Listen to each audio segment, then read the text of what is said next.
우리는 2해 동안 코로나 팬데믹 상황 속에서 여러 가지 나타나는 그러한 현상들을 보면서 살아왔습니다. 처음에는 성전에 나가지 못하고 가정에서 스크린 앞에 앉아 핸드폰 기기를 들고 예배를 드린다는 그 형식 자체를 받아들이지 못했지요. 그러나 일상생활에서 비대면 방식이 차차 익숙해지고 모든 세대에까지 모바일 주문 배달 같은 일들이 생활화되면서 신앙생활에도 온라인 예배에 익숙한 그러한 단계를 거치고 있는 것을 보게 됩니다. 이른바 뉴 메타 시대를 주도해 가는 젊은 세대들은 이러한 기회를 통해서 신앙생활과 예배에서 새로운 논의를 일으킨다, 이렇게 논의를 하고 있습니다. 바로 메타버스 도입이 그것입니다. 메타버스는 현실과 비현실 세계를 넘나드는 3차원 가상 공간을 뜻하는 것이죠. 이 생소한 단어들이 지금 급속하게 우리 속에 파고들고 있는 것을 보게 됩니다. 그렇다면은 가상 세계 속에서 교회의 존재를 어떻게 인식할 것인가 하는 것입니다. 지금의 비대면 예배 방식을 뛰어넘어 메타 처치, 메타 교회 등장에 관한 논의를 이야기하는 사람들도 있을 것입니다. 미래에는 그러한 교회가 등장을 하게 된다는 것입니다. 이러한 변화는 모두 코로나19 팬데믹으로 인하여서 우리의 삶과 우리의 신앙의 A형까지 급속히 바꾸는 그러한 동기를 제공해 준 것으로 우리는 볼 수 있습니다. 우리가 살고 있는 이 시대가 모든 분야에서 엄청나게 변화되어 가고 있습니다. 2020년 전에 예수님이 이 세상에 오심으로 세상은 완전히 변하게 되었습니다. 지금까지 어둡고 캄캄했던 그 시대가 가고 새로운 축복의 시대, 복음의 시대가 도래한 것입니다. 그럼에도 불구하고 당시 유대 사회는 대부분의 사람들, 특히 메시아를 대망하고 살았던 유대인들도 그러한 변화를 인식하지 못하고 살았습니다. 왜냐하면 그들은 하나님 나라에 눈이 멀어 있었기 때문인 것입니다. 하나님께서 말씀하신 새로운 시대는 오늘 우리 사회에도 와 있다는 사실입니다. 그럼에도 불구하고 대부분의 사람들은 그것을 인식하지 못하고 이 세상에서 잘 살아보려고 몸부림치고 있다는 것입니다. 하나님의 나라에 눈이 멀어 있기 때문에 오직 눈에 보이는 세상에만 집중하고 산다라는 것입니다. 그렇게 살면은 그 인생은 과연 어떻게 될까요? 오늘 마태복음 11장의 중심 주제는 율법 시대가 끝나고 복음 시대가 개막되었다 하는 데 있습니다. 사랑하는 여러분, 구약 성경 말라기에서 신약 성경 마태복음 한 장을 넘기는 데는 약 400여 년이라는 간격이 있습니다.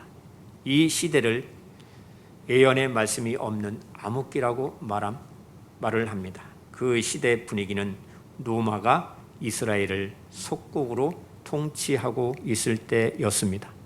이러한 상황 가운데에 세례 요한이 예수님보다 6개월 정도 먼저 이 세상에 태어났습니다. 세례 요한의 사명은 주 예수님의 길을 예비하는 것이었습니다.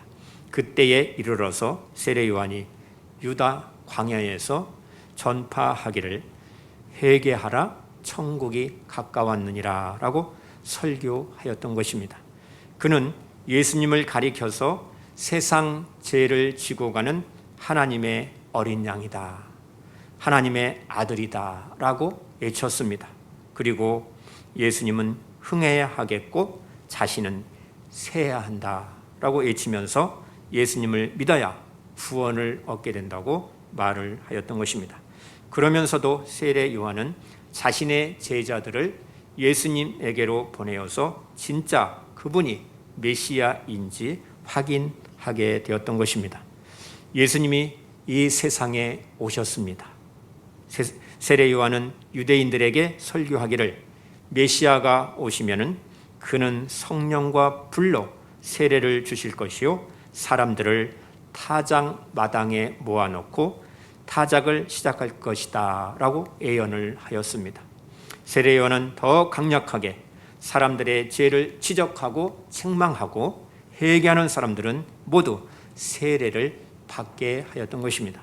그리고 그 당시 갈릴리 통치자였던 헤롯 안티파스가 동생의 아내 헤로디아를 자기 부인으로 삼는 것을 보고 그 부도덕함을 지적하면서 죄를 과감하게 지적하고 책망을 하였던 것입니다. 그래서 세례 요한이 감옥에 갇히게 되었던 것입니다. 예수님께서 12 제자에게 가르치시기를 마친 후에 제자들을 마을로 파송하셨습니다. 그리고 예수님께서도 여러 마을을 다니시면서 가르치시고 전도하셨습니다. 그러자 감옥에 갇힌 세례 요한이 제자들을 예수님께로 보내게 된 것입니다. 우리가 오늘 본문에서 세례 요한은 예수님이 메시아라는 그 확신이 없었다, 의심하는 데 초점을 맞추어서 성경을 읽으면 아니 됩니다. 이는 요한의 사명과 예수님의 사명이 어떻게 다른가를 분별할 수 있는 것을 보아야 합니다. 예수님은 세례 요한의 질문을 받고 자신이 메시아이심을 확증해 주셨습니다. 감옥에 있던 세례 요한이 예수님께 제자들을 보냈습니다. 당신이 오실 그 메시아입니까? 아니면 다른 분을 기다려야 합니까? 라고 질문을 했습니다. 이 질문은 두 가지 측면이 있습니다. 부정적인 측면과 긍정적인 측면이 있습니다. 먼저 부정적인 측면을 보면은 당신이 그리스도이십니까? 당신이 그리스도가 아니십니까? 하고 의심하는 것으로 볼 수가 있습니다. 그래서 예수님께서도 본문 6절에 누구든지 나로 말미암아 실족하지 아니하는 자는 복이 있도다 라고 말씀하신 것입니다. 이 질문의 계기로 그리스도의 사역과 요한의 사역이 대조되어 더욱더 분명하게 드러나고 있는 것을 보게 됩니다. 긍정적인 측면이라면 본문 4절과 5절에 예수님은 그동안 자신을 통해서 눈먼 사람들이 보게 되고 못 걷는 사람들이 걷게 되고 나병 환자들이 깨끗하게 치료되고 못 듣는 사람들이 귀가 열려 듣게 되고 죽은 사람이 살아나게 되고 가난한 사람들에게 복음이 전파된다라고 말씀하셨습니다. 이는 구약의 이사야서 35장 5절과 6절에 예언된 메시아가 바로 자신임을 분명히 말씀을 하신 것입니다. 예수님은 요한이 이사야서의 그 말씀을 이미 알고 있다는 전제하에 예수님은 말씀하신 것입니다. 우리가 신앙생활을 하면서 하나님의 일이 내가 기대하거나 생각하는 것과 다르게 될 때가 많은 것을 보게 됩니다. 그럴 때마다 우리는 신실하신 하나님을 더욱더 의지하고 우리의 한계를 뛰어넘어 역사하시는 하나님의 섭리를 볼 수 있어야 하는 것입니다. 그러기 위해서 우리는 말씀을 부지런히 배워야 됩니다. 바르게 배워야 됩니다. 말씀을 나 자신의 삶에 적용하는 그러한 말씀으로 늘 묵상하고 실천해야 하는 것입니다. 말씀에 순종하는 삶을 살아야 합니다. 예수님께서 요한의 제자들이 떠난 후에 요한에 대하여 무리들에게 말씀하셨습니다. 본문 7절과 8절을 보시면 그들이 떠나가매 예수께서 무리에게 요한에 대하여 말씀하시되 너희가 무엇을 보려고 광야에 나갔더냐? 바람에 흔들리는 갈대냐? 그러면 너희가 무엇을 보려고 나갔더냐? 부드러운 옷 입은 사람이냐? 부드러운 옷 입은 사람들은 왕궁에 있느니라 라고 말씀하십니다. 사람들은 능력 있는 선지자를 통해서 주시는 하나님의 말씀을 듣기를 원했다는 것입니다. 그들의 관심은 일시적이고 충동적인 특별한 기적을 원했다는 것입니다. 그들은 복음의 진리를 깊이 있게 깨닫지 못했다라고 예수님은 우회적으로 설명을 하고 계시는 것입니다. 세례 요한은 누구입니까? 9절을 보시면 선지자보다 더 나은 자라고 예수님께서 말씀하십니다. 또 10절에 기록된 바 보라 내가 내 사자를 내 앞에 보내노니 그가 내 길을 내 앞에 준비하리라 하신 것이 이 사람에 대한 말씀이니라 라고 말씀하셨습니다. 그러니까 세례 요한은 선지자가 아니라 선지자가 예언한 이사야서 40장 3절에 그리스도의 길을 예비하는 자였다라고 말씀하신 것입니다. 이러한 의미에서 요한은 선지자보다 더 나은 자였다라고 말씀하신 것입니다. 예수님께서 또 말씀하십니다. 14절에 만일 너희가 즐겨 받을진대 오리라 한 엘리야가 곧 이 사람이라 라고 말씀에 대하여 말라기 선지자는 말라기 4장 5절에 보라 여호와의 크고 두려운 날이 이르기 전에 내가 선지자 엘리야를 너희에게 보내리니 하고 예언했습니다. 요한이 바로 그 엘리야와 같은 사람이라고 말한 것입니다. 예수님께서 11절에 여자가 낳은 자 중에 세례 요한보다 큰 이가 일어남이 없도다 라고 말씀하셨습니다. 천국에서는 극히 작은 자라도 그보다 크니라라고 말씀하신 것입니다. 여기서 그러나가 중요합니다. 그러나는 율법 시대와 복음 시대의 분기점이 된다라는 것입니다. 왜냐하면 본문 13절에 모든 선지자와 율법이 예언한 것은 요한까지니라고 말씀하였기 때문인 것입니다. 그러니까 요한은 구약의 율법과 신약의 복음의 경계의 위치에 있었던 선지자보다 더 나은 자였습니다. 그 경계인으로서 갈등을 겪게 된 것입니다. 그래서 3절에 오실 그이가 당신이십니까? 아니면 우리가 다른 일을 기다려야 합니까? 라는 질문을 하게 되었던 것입니다. 이 경계의 질문들은, 이 갈등들은 요한뿐만이 아니라 예수님의 제자에게도 나타났습니다. 세베대의 아들 야고보와 요한이 마가복음 10장 37절에 주의 영광 중에 왕으로 등극하는 그날 우리를 하나는 주의 우편에 하나는 좌편에 앉게 하여 주십시오 라고 청탁을 하였던 것입니다. 이러한 갈등은 율법 시대에서 복음 시대로 완전히 바뀌지 않은 경계인의 모습에서 나타난다라는 사실입니다. 그러나 오순절 성령 강림 이후에는 이러한 경계인의 모습이 완전히 사라지고 온전히 그의 나라와 그의 의를 위하여서 죽도록 충성하는 모습으로 바뀌게 된다는 것입니다.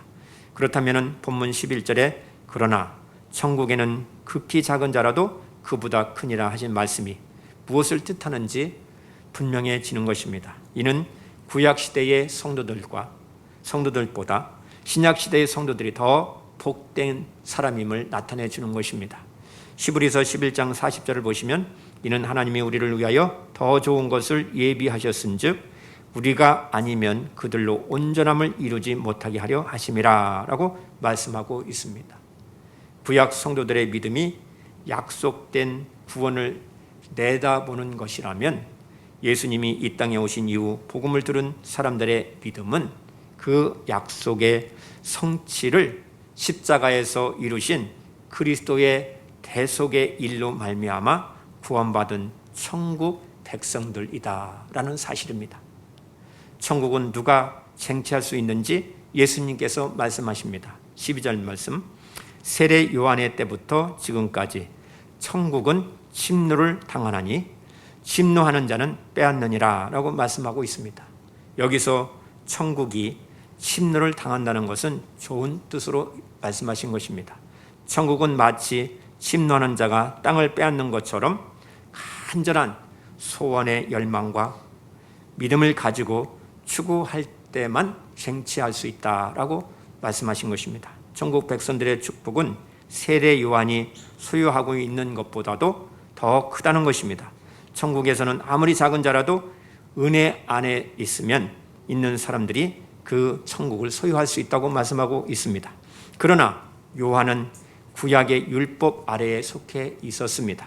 그리고 천국 백성들은 온전히 그리스도와 연합된 사람들인 것입니다.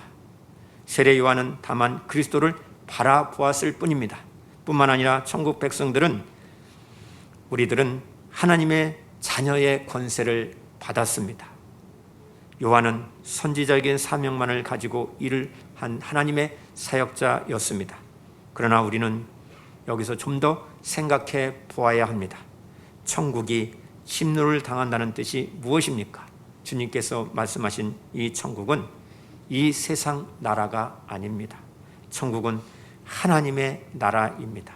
이 세상이 아담 후손으로 육의 사람들이 살아가는 곳이라면 천국은 예수 그리스도로 말미암는 영의 자손들이 살아가는 그러한 영원한 나라입니다. 하나님의 나라입니다. 이 두 나라는 하늘과 땅만큼 차이가 있는 것입니다. 천국은요, 누구나 마음만 먹으면 순탄하게 들어가는 것이 아닙니다.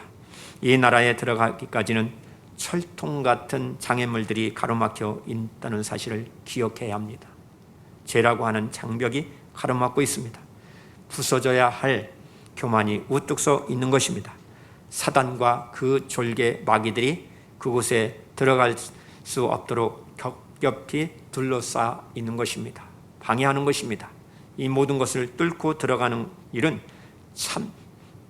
참으로 심란한 자들만이 들어갈 수 있다라고 주님께서 말씀하신 것입니다. 천국은 오직 그리스도를 믿고 그 믿음을 소유한 자만이 들어갈 수 있습니다. 그래서 예수님은 내가 길이요 진리요 생명이다 라고 말씀하신 것입니다. 천국에 들어갈 수 있는 길은 오직 예수님 뿐입니다. 예수님께서 십자가에서 그 사역을 완수하시기까지 이 길이 열려지지 않았던 것입니다. 주님께서 그의 최후의 생명을 우리를 위해서 바치실 때에 십자가 상에서 다 이루었다 라는 말씀과 함께 성전 휘장이 위로부터 아래로 찢겨졌습니다. 성소의 휘장이란 하나님께 가는 길이 막힌 죄악의 담을 상징하는 것입니다. 그것이 위로부터 한가운데에 찢겨졌다는 사실은 성소 한가운데로 새로운 길이, 구원의 길이, 천국의 길이 열리게 된 것입니다. 이 길만이 천국을 침노할 수 있는 유일한 길이다라고 말씀하시는 것입니다. 주 예수님께서 내가 문이니 누구든지 나로 말미암아 들어가면 구원을 얻고 또는 들어가며 나오며 꼴을 얻으리라 라고 말씀하셨습니다. 천국은 새 사람만이 침노할 수 있습니다. 모든 인간들은 자신의 죄로 인하여서 천국을 바라보는 눈이 잠겨져 있으므로 그곳을 볼 수 없을 뿐만 아니라 가는 길조차 알 수도 없고 갈 수도 없습니다. 천국을 바라볼 수 없는 사람들은 천국을 침노할 수 없는 것입니다. 천국은 아무나 바라볼 수 있도록 그렇게 존재하는 곳이 아닌 것입니다. 천국은 하나님 백성들만이 바라볼 수 있도록 만드신 하나님의 비밀한 곳입니다. 이 하나님의 비밀한 곳을 볼 수 있으려면 하나님의 말씀으로 우리의 심령의 눈이 열려야 하는 것입니다. 그래서 예수님은 사람이 거듭나지 아니하면 하나님 나라를 볼 수 없다라고 말씀하셨습니다. 주 예수님이 이 세상에 오신 목적은 믿는 자들을 천국으로 데리고 가기 위해서, 구원을 얻게 하기 위해서, 우리를 구원하시기 위해서 이 땅에 오셨다라고 말씀하시는 것입니다. 그래서 날마다 주님이 하신 말씀을 우리는 듣고 살아야 합니다. 주님은 내 말을 듣고 또 나 보내신 이를 믿는 자는 영생을 얻었고 심판에 이르지 아니하나니 사망에서 생명으로 옮겨졌느니라 라고 말씀하셨습니다. 우리는 십자가를 든든히 붙잡고 날마다 그리스도 예수님 안에서 승리의 생활을 해 나가야 합니다. 우리는 예수님으로 말미암아 천국을 침노한 사람임을 믿고 감사하는 삶을 살아야 할 것입니다. 우리는 너희가 무엇을 보려고 광야에 나갔더냐 라고 하시는 예수님의 말씀을 들을 수 있어야 합니다. 우리는 하나님의 말씀을 들으려고 교회에 나와야 합니다. 우리가 세례 요한보다 더 축복받은 하나님의 백성이라면 우리는 세례 요한보다 더 크게 그리스도를 세상에 외치는 복음을 증거해야 하는 것입니다. 우리는 복음을 아는 데에만 그쳐서는 아니 됩니다. 복음의 능력을 실제로 우리 삶 가운데 경험하고 실천해야 합니다. 지식적으로 성경을 알고 형식적으로 예배에 안주하지 말아야 합니다. 매 순간 적극적으로 하나님의 뜻에 순종하면서 복음의 능력으로 영적인 싸움에서 승리의 삶을 살아야 하는 것입니다. 예수님이 오실 당시 대부분의 사람들은 자신들의 기준에 맞는 엄청난 힘과 능력을 소유한 구원자를 기대하면서 살았습니다. 그렇지만 예수님은 핍박하는 힘 있는 사람들을 처단해 주시기는커녕 말구에서 태어나셨습니다. 아프고 힘든 사람들을 치유해 주셨습니다. 천국 복음을 증거하면서 하나님의 나라를 복음을 가르쳐 주셨습니다. 예수님께서는 여자가 난 자 중에서 세례 요한보다 더 큰 이가 없다고 말씀을 하셨습니다. 세례 요한이 가장 위대한 사람이었던 이유는 바로 메시아를 이 세상에 공식적으로 소개하는 사명을 가지고 일을 했기 때문인 것입니다. 그래서 세례 요한 뒤에는 다른 선지자가 없다라고 말씀을 하신 것입니다.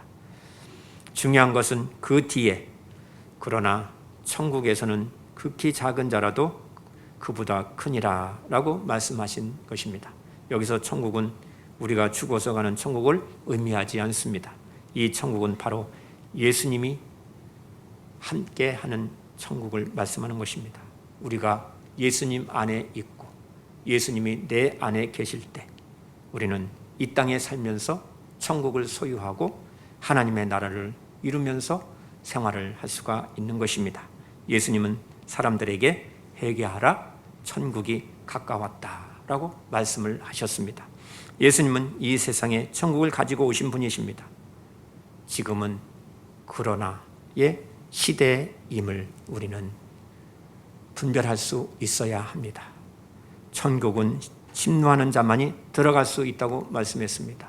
세상의 지위와 또 학벌과 돈을 아무리 많이 가져도 우리의 생명을 지킬 수가 없는 것입니다. 그것들은 우리가 다 죽으면 쓸모가 없게 되는 것입니다. 다른 사람이 쓰게 되죠.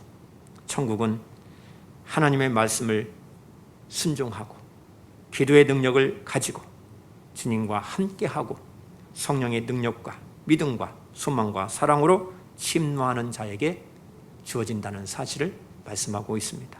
주 예수님께서 열어주신 천국, 그리스도를 믿어 천국을 소유하게 된 우리가 이 세상에서 가장 큰 사람임을 믿고 주신 사명, 믿음으로 잘 감당하는 교회가 되어야 합니다.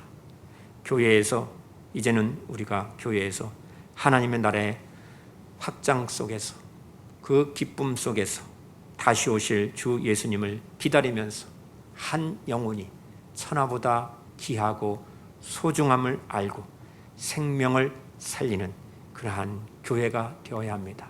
우리를 통하여 선지자보다 더 큰 사람이다 라는 사실을 인정을 받게 되었다는 사실을 기억하고 우리의 삶 가운데에 한 영혼을 진실로 사랑으로 섬기면서 주님께로 인도할 수 있는 저와 여러분 되시기를 바랍니다.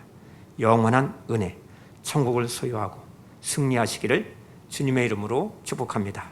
기도합니다. 하나님 아버지, 감사합니다. 저희들에게 천국을 열어주신 주님 감사합니다. 이 세상에 우리의 구세주로 오신 주님을 감사합니다. 우리 성도들이 예수님을 본받고 하나님의 뜻과 말씀을 순종하여 더욱더 말씀을 배우게 하시고 가르치게 하시고 사랑으로 섬기는 주님의 참 제자가 될 수 있도록 저희들에게 굳건한 믿음을 더하여 주시옵소서. 특별히 연약한 사람들을 사랑으로 섬기게 하여 주시고 주님께서 주신 귀한 시간 선용하여서 날마다 기도하게 하시고 말씀을 따라 실천하고 충성하게 하시고 우리의 생각과 말과 행동이 주님 보시기에 합당하게 하시고 늘 우리의 삶을 통하여 아름다운 결실을 맺고 한 영혼이 천하보다 귀함을 알고 그 영혼들을 위해서 기도하면서 복음을 증거하여 생명을 살리는 그러한 교회가 되게 하여 주시옵소서.